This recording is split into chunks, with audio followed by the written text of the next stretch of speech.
Government మారిన తర్వాత హైడ్రా తోటి జనాలు భయపడిపోతున్నారు. ఫ్లాట్ కొనుక్కోవాలనుకున్నా, ప్లాట్ కొనుక్కోవాలనుకున్నా కూడా భయాందోళనలు చాలా మంది ఉన్నారు.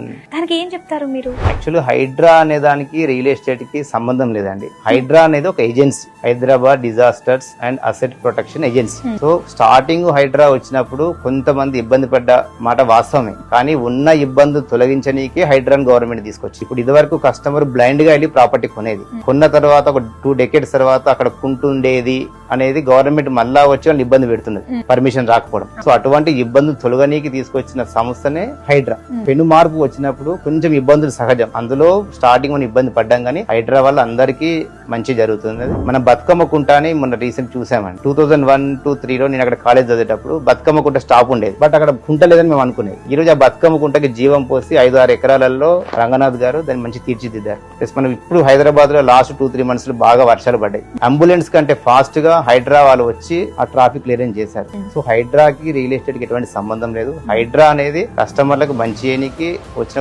పెద్ద సంస్థ తప్పించి అది తప్పుగా వెళ్ళిన రామబాణం. ఈవెన్ దో మొన్న దేవాదాయ శాఖ మంత్రి కూడా హైడ్రా రంగనాథ్ ని పిలిచి టెంపుల్ అసెట్స్ కూడా మీరే ప్రొటెక్ట్ చేయండి అని చెప్పి డిస్కషన్ జరుగుతుంది. So Hydra is good sign.